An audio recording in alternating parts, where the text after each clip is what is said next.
Hey guys, welcome back to Let's Play Ghost of Tsushima. I'm the mysterious JG. I did figure out something between videos here about this. So that armor we're unlocking with this quest, the Gosaku armor, is according to some, random game article I read, like the best armor in the game. And what armor is best depends on your playstyle, but it's like considered the best all-around armor. Basically, it gives you extra stagger damage. Like it helps you stagger enemies more quickly, and it gives you a health boost. And when you kill an enemy while they are staggered, you restore health, which makes it great for just running into groups of enemies and just hacking away. If you're playing an aggressive offensive style, which is kind of the closest to the in-game, like this is how samurai should honorably fight style, then it's great. What was confusing was something about, I mentioned, there's like these 6 keys, and there were 6 keys, there's 6 farms. Oh, mama, someone's saying. But here's what it is. 4 of them are in Izuhara, and then 2 of them are on Toyotama. And I read that online. I did not know that. So when I liberated 5 islands off screen, I think I got 4 keys. One of them didn't give me a key, and I didn't notice. And you can't get it at this point. And that being said, if they do a similar thing, and the farms become a place where you earn keys, but only after you finish the main story, then this Ultimo armor is not available for use really and truly until the final third of the main game, which I guess would be fine if, as they say, if it's like super powered, because this game has a new game plus option, but it's also got a Legends mode where you can play around and do multiplayer stuff. Like, that seems like it's something that would be worth checking out once, but I think I'm planning to do like one playthrough of the main story and then be done. Anyways, let's do this quest, and then let's do this shrine, and then let's think we're done with this island, even if I already thought that, and it turns out it wasn't quite the case.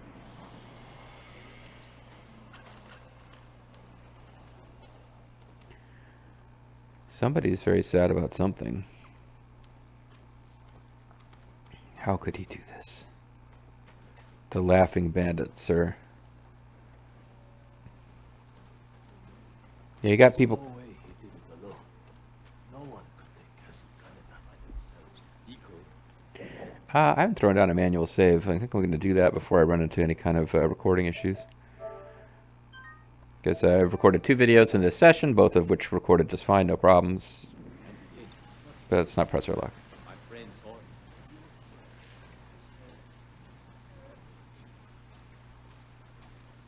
So everyone's just kind of looking. I guess public displays of emotion are shameful in Japanese culture. So they're all just kind of looking at her, trying not to be embarrassed on her behalf. A group of bandits is terrorizing Komoda. They slaughtered my whole family like animals. Then I'll hunt them Oh, down there's like like a animals. sign telling us to bow. Where did they kill your family? At our home, north of here, on the river. I'll pick up the bandits' trail there. What's your name? Saki. Who's your daddy? I will avenge your family, Saki. Is he rich like me? The Laughing Bandits. Well, I mean, if banditry is something that you love, then you never work a day in your life. I've never been one of those people. I go off on a weird little side speech here, but you hear that, and I think that's great for people who can do it. Like if you can get paid to do so, you can make a living doing something you love, then you never work a day in your life. I think that's great.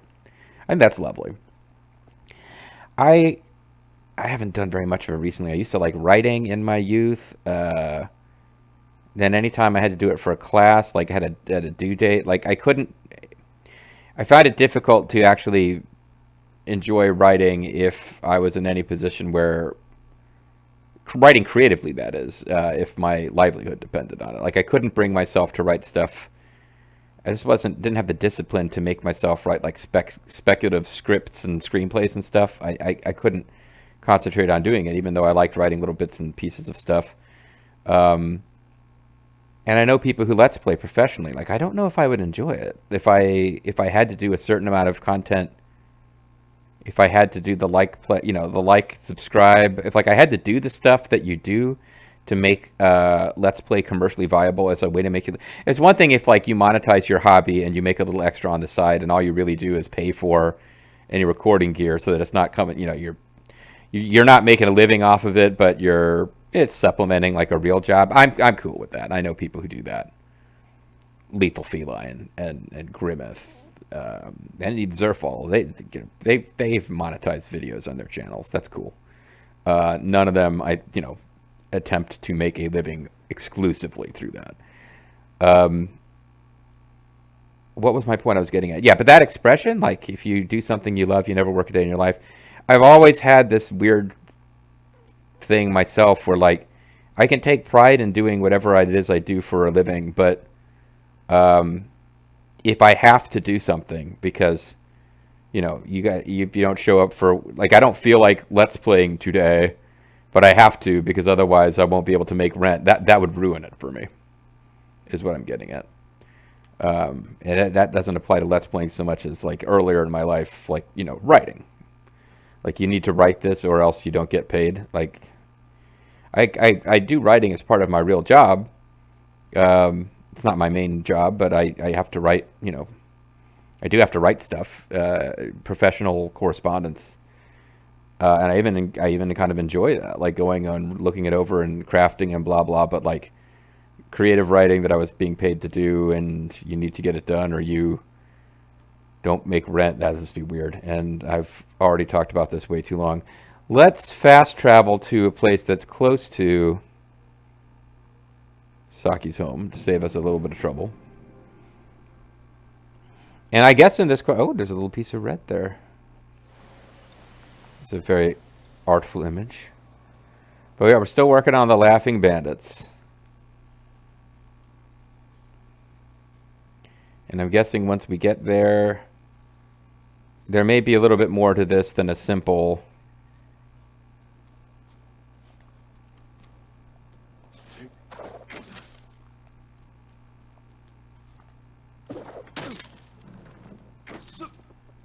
There may be more to this than a simple just kill bandits. And then it might just turn into just kill bandits. And it might turn into kill bandits. Stealth isn't an option because there's going to be a plot scene and then you will already be fighting bandits. But let's see how this plays out. It's almost too painful, this playing it out.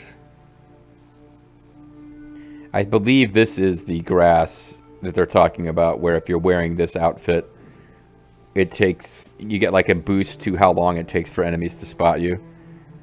Although wait, I'm saying that because I'm wearing white, but white's not the default color of this outfit. I switched it to white. So never mind. I don't even know if this is considered grass. Is corn grass? If you get that reference, that would be fun for you. Is corn grass?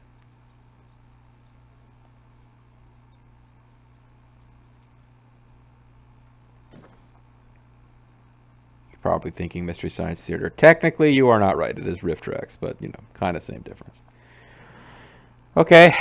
Well, our psychic powers aren't detecting any enemies, so I guess we can just... I guess we got to track some stuff before we can get to what will invariably be combat. Killed in cold blood. Well, knife in the back. Could turn out that was... A map marking this location. What's it say? And then we can finally be together. Uh-oh. This was no random attack. Gotta say, she got stabbed in the back. I believe... I should check outside.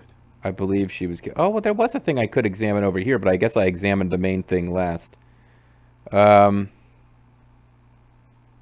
there's still knives sticking people. I mean, we're going to find out this is not necessarily just bandits. It looks like there's some kind of fucked up domestic situation. Oh, well, there's no point in being stealthy right now, so...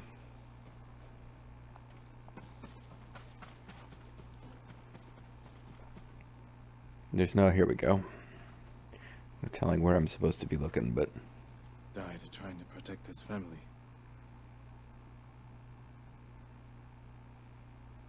I make the mistake sometimes of trying to predict where the story is going because I'm usually not that good at it. But I don't think it's going to turn out Saki, who sent us on this quest, murdered her own family. But I think it's going to be more than just bandits. For the road.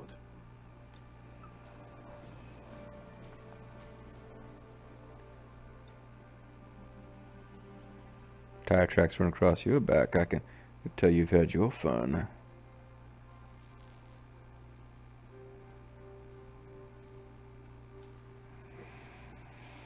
You just like crosstown traffic.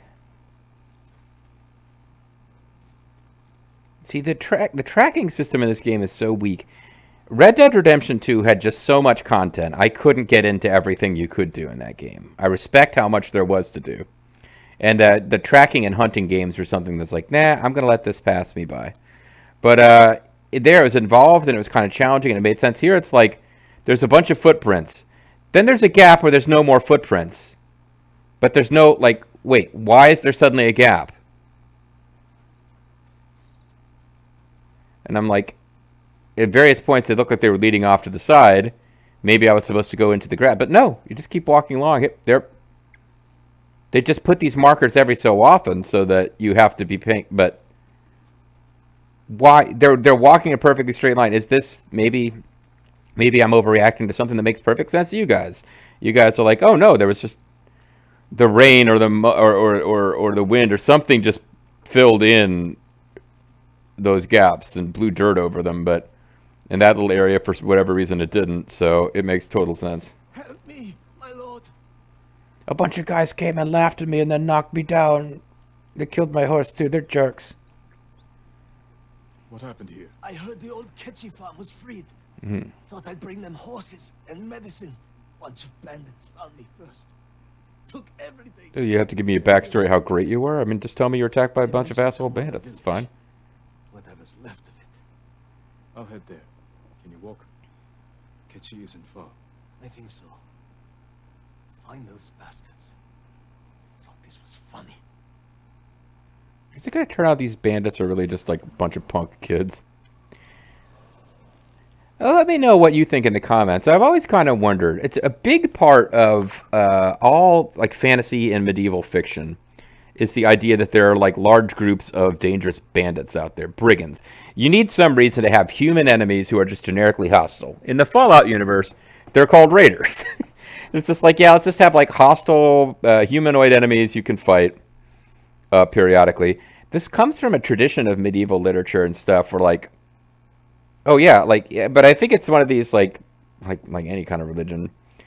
Yeah, like there's a lot of fiction and stories that are told to people to encourage them to behave themselves and follow the rules of society. Like, pay your taxes to the local baron because his soldiers protect you from bandits and brigands in the woods. And stay in your village because if you cross the woods, bandits and brigands will get you. It's only the local baron who's keeping you safe. And I guess that exists in Japan too, but like, how much of like banditry was there really? Like, it's interesting to read. I mean, I don't read any other languages, but like reading English translations of Romance of the Three Kingdoms, like they make it's pretty clear that oh, it's a telemarketer calling. I don't understand why. If the phone can tell it's a telemarketer, why do they let it ring? Whatever. Spam risk is one thing because I get work calls that are marked as spam risk, and I kind of understand why, and it's always a bit of a joke. Like I see a certain area code and it's called spam risk, and it's like, oh, it's because the way our phones are set up, they're calling from like the centralized thing, and it feels the telephone company probably thinks that it's some kind of machine calling, whatever. But literally, it's like telemarketer. Why is it coming through? Whatever. What I had been getting at in my little speech was, I think I'll go to a fox den so that we just don't jump right in the middle of it. We have some opportunity to creep in unobserved. Yuna High Summoner. No, but yeah, like Romance of the Three Kingdoms, like when Cao Cao is going off to fight bandits, it's pretty clear. Like he sends his armies deploy because he's not actively at war with any of the neighboring warlords. There's like a time of year where the weather conditions in China really permitted ground warfare. You didn't fight ground wars during the winter. And they were at and you know the soldiers needed to, like, there are certain times of year where you didn't want armies on the march because it would damage the farmland. There's a whole other story in the novel about that too, where Cao Cao basically orders any of his men who stamples any man who tramples a rice paddy will be put to death in his army, and this helps him to earn the respect of the peasants. But yeah, he goes off at one point and has his armies engaging bandits, just so that his paid soldiers will have someone to fight during the fighting. You don't want your army idle. That leads to all sorts of trouble. Big groups of armed men with nothing better to do start thinking over whether they might want to overthrow their warlord. But it's pretty clear the, quote, bandits he's talking about are ex-Yellow Turbans, but also it's just like these bandits, it's not just like large groups of armed men going around robbing villages. Like they have entire villages that are just not loyal to and paying taxes to the local warlords. So I went off on a long tangent there, but I guess what I was wondering is, like, do you guys think there were big groups of bandits preying on people and actually being able to maintain a living that way and survive in the medieval world? Or is, like, how much of that is real and how much of that is like, because it's not like we don't have criminal gangs in the world today, but like how much of that is just blown up for the sake of storytelling and literature, and how much of that is encouraged in storytelling because it actually supported, the actual people in power wanted you to think that if you didn't, say your prayers and eat your vitamins and listen to your parents, bandits would come get you. Anyway, that was a big long aside that went nowhere. Komoda village. The bandits could be here. I wonder why no one's watching this series. Ha ha ha ha ha ha! You're stuck here. Those dogs killed Saki's family. I guess I found the bandits, and I have to kill them. Okay, so I was wondering if there would be anything beyond just,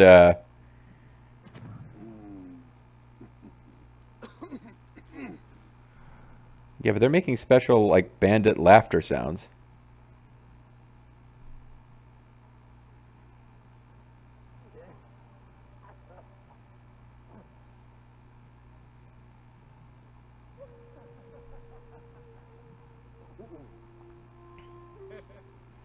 It's kind of a long way to fall.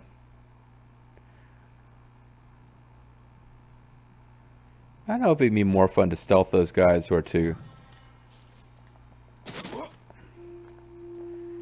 try and call them out. Let's see, because it doesn't look like we have to protect hostages here. And that's the main thing that makes it seems to make it so that you can't just use samurai clan armor to deal with enemies.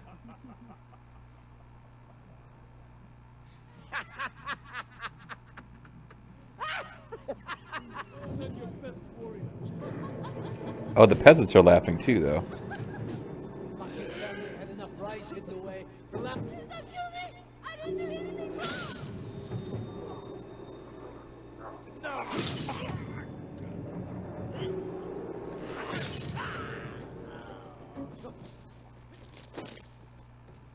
Optional, kill the bandits.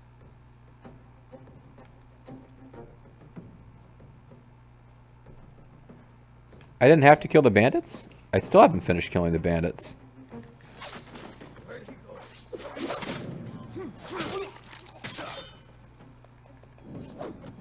That's not what I meant to do at all. I just, wow, wasted all that.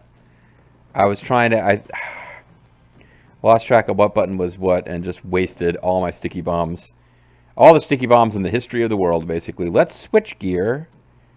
I could let the bandits live? I'm supposed to talk to that woman because, like, she was saying, why are you going to kill me? I didn't do anything wrong. Like, I guess there's something going on where she's kind of in league with the bandits? Oh. Never mind. Somebody's aware that I'm here and is shooting at me.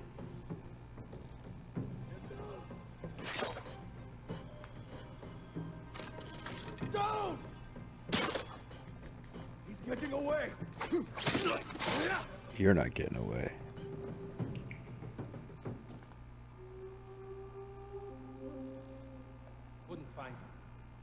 close.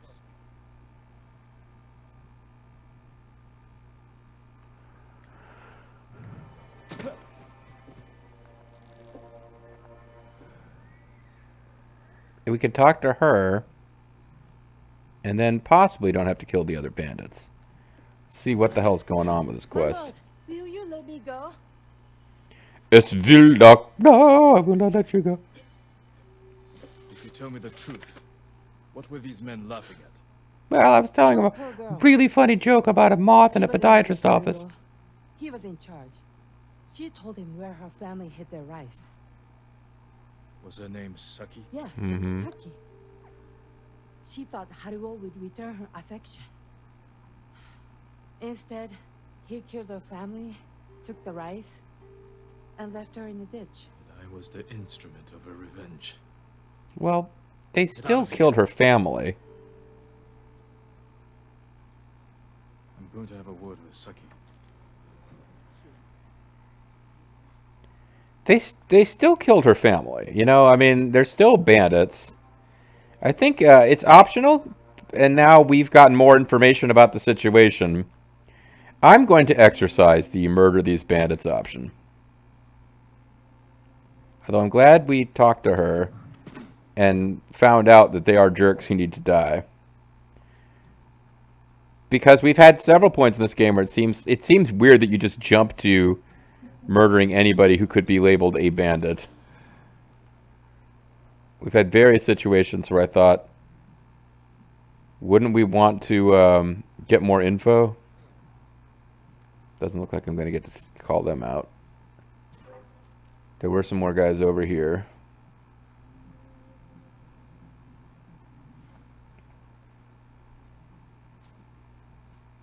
To do standoff, you have to detect the enemies and get within a certain range before they spot you. So there's a little bit of a stealth element to it, but it's obviously not the same. Who will face me first?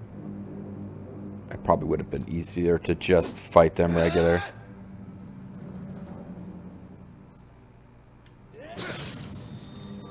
I swear you get less time than that on the next island. It's a much cooler way to deal with enemies when you can.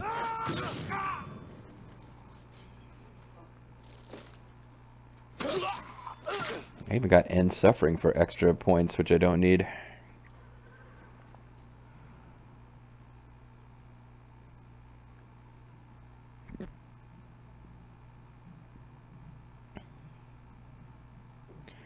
So I guess we're mad at this lady because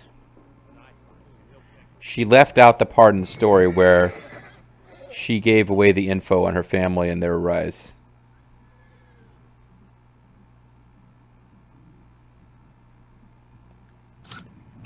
But there doesn't really seem to be any, like, she kind of left that part out, but it's not like the rest of it was untrue. These guys murdered her family and are now laughing about it. But I wonder if I triggered this. Who will fight? Yeah. This is where you just tell them your location because you're sick of looking for them.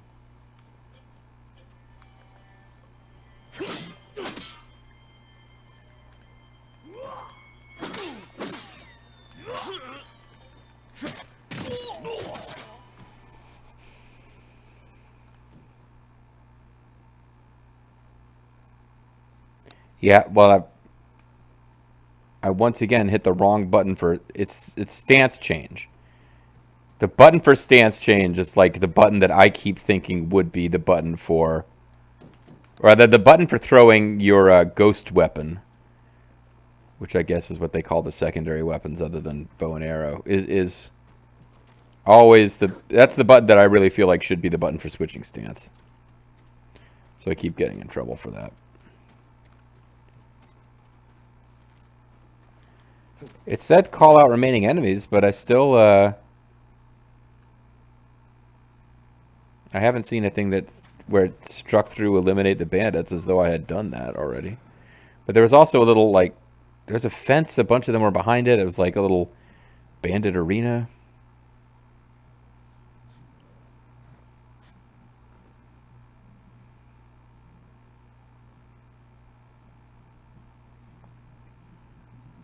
I feel like there's more bandits here.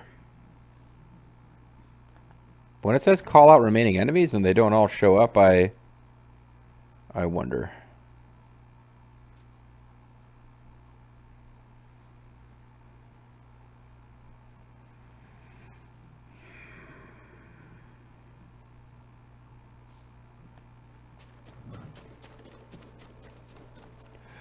I don't even know if I got the lead guy. I mean, I killed the guy who was laughing.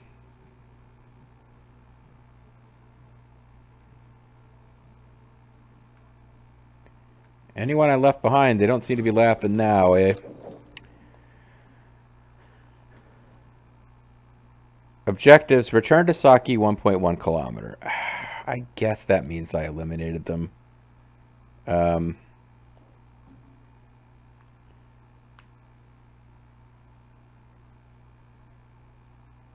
Yeah, I mean, I guess I got them then because it doesn't show it on the journal anymore, but I don't know if it would show those secondary ones or not.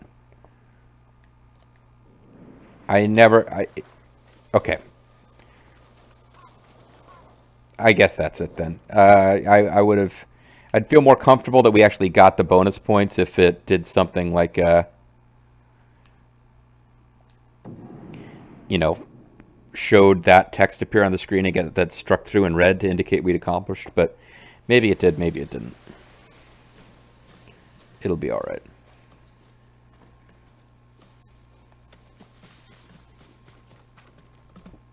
Excuse me.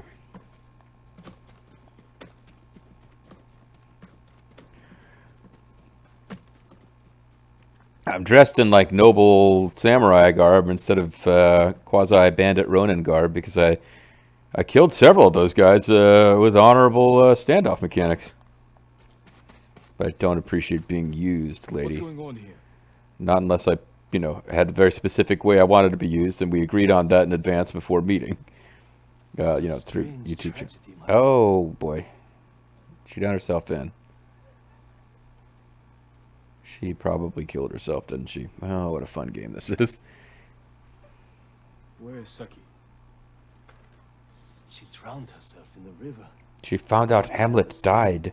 She blamed herself. Hold on, I'm mixing two things up. She was manipulated by the bandits you met on the road. I was going to come murder her, but I guess I can't do them now. Thank you, my lord.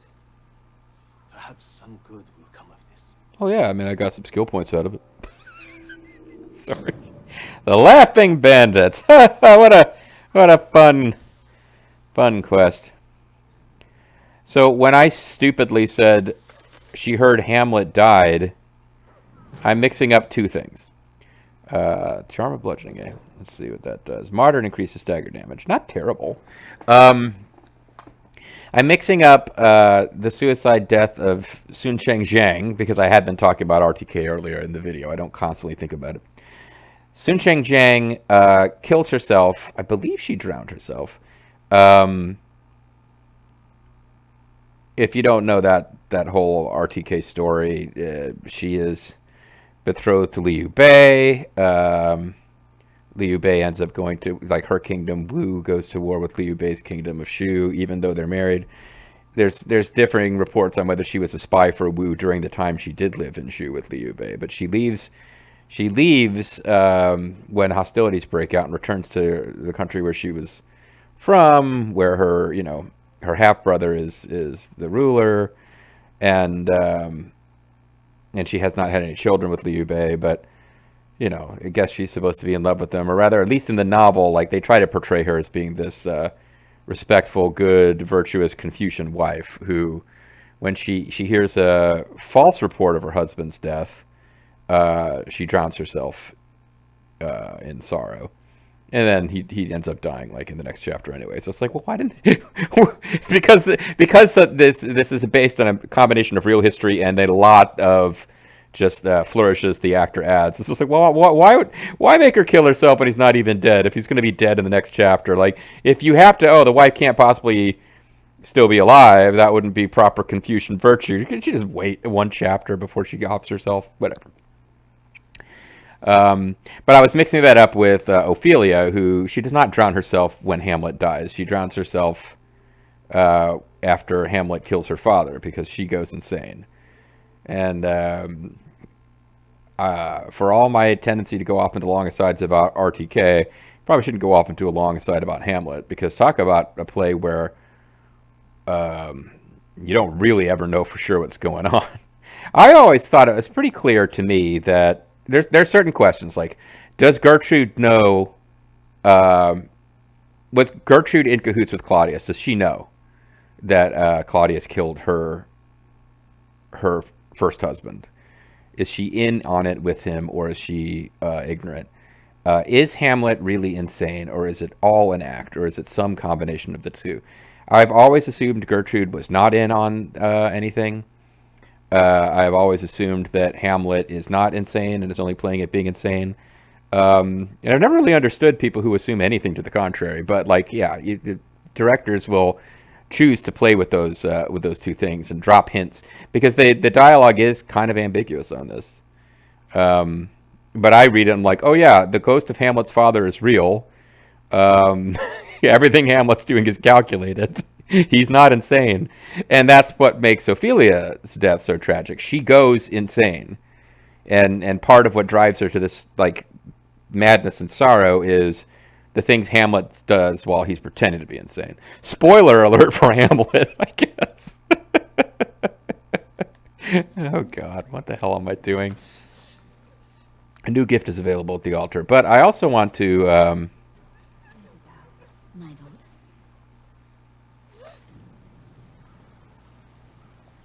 there's a I forget how to bow. To let them touch me, I'll take my life first.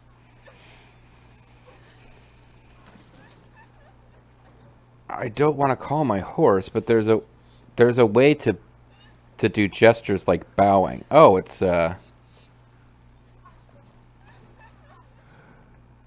no, damn it. It's still safe on the main. It's okay.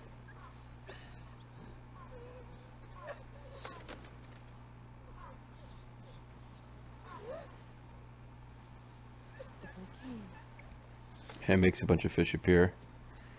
But anyway, press down on the thumb pad to show your respects. I mentioned in a previous video, off camera, this thing came up where you could bow to a tree, and a bird showed up, and I wasn't really sure if I'd missed something or what was meant to be happening, but that'll continue to be a mystery. If you happen to know what is supposed to be happening when you see these signs that indicate to bow, let me know in the comments. I'm not worried about not being able to figure that out for myself. I'm asking specifically. Otherwise, when we come back next time, we're going to, I guess this whole session is going to consist of us wrapping up this previous island, because we got a shrine to do. And we'll work on that next time. Bye-bye.